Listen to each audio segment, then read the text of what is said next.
The U.S. Army is having a hard time recruiting, especially with the rainbow people. They just want to stay away from wars.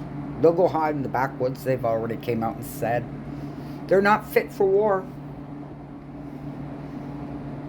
So now the U.S. Army is looking for the people that were anti-vaxxers, that they dismissed for refusing the COVID vaccination. And I don't know, is that in the right direction? The U.S. Army is telling soldiers kicked out over the COVID-19 vaccinations that they can come back. So you guys, come back. Come back. They did it to you once. They'll do it to you again, but come back. Gen Z is allergic to war. So come back. A lot of Gen Z allergic to war. The Army missed its recruiting goal about 25% in 2022. Well, you know what, you guys? You socially engineered it. You made people fluffy and snowflakes. And they don't know how to pull a trigger unless it's on one of their own. I'm sorry, but that's how I see it.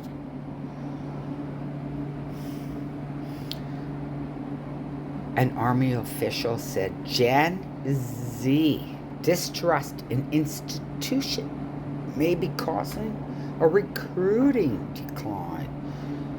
Well, they're not the only generation that has a distrust in the institution these days. We saw how you handled a certain emergency, and yeah, you earned your distrust. You really have. Don't blame it on Gen Z. So, what was really, really heartbreaking was to see how old the soldiers are now in Ukraine. They ran out of fresh young men. Honestly, I swear to God, I saw people that looked older than me, and I'm 61 years old. None of them happy. Incredibly sad scenes coming out of Ukraine. Like, look at this. This is like one of those things where they try to boost the guys' morale. But I mean, all these guys, they're just like, they're so dejected, and they just look so like, it feels bad for these guys, man. Like, they're all in their 50s, 40s, Some like of them are old. 60s. And they just look gray, like just like walking dead men. And none of them want to be there. Maybe they just don't like the way she's singing. But, I mean, at least help these guys get laid or something, I mean, if you're going to send these guys off to their deaths, don't just give them this little tease here. Actually do something for them, Like, come on. Anyways, this guy's on his phone here. He's like, this is bullshit. But it's sad, man, because the Ukrainians have almost had enough. And if the United States doesn't get behind them 110%, they sent like $100 million in equipment, one HIMARS launcher, and just a bunch of other trinkets. If they don't get behind them 150% right now, there's going to be a revolt in Ukraine. I hope so. And that is going to backfire against NATO.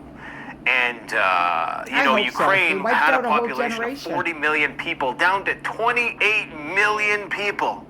Unbelievable, sad. Absolutely incredible, man. That's heartbreaking. Absolutely incredible. So NATO's got to do something. Prepper. Now, they're saying that they're making progress, and Advivka is a battleground. It's everybody's losing troops on that front, but it's that war, that there's a reason why they're starting to get prepared. Okay, so I see people my age there. So I think some of them could be in their early 60s, and that's got to be heartbreaking. And you know what? The people that screamed for war for Ukraine probably didn't know that they had bombed Russian people and kind of killed 16,000 of them. And Russia had to come to their defense. They'll never admit that supporting the war was a bad idea. Instead of negotiating, those poor little girls They don't have any boys.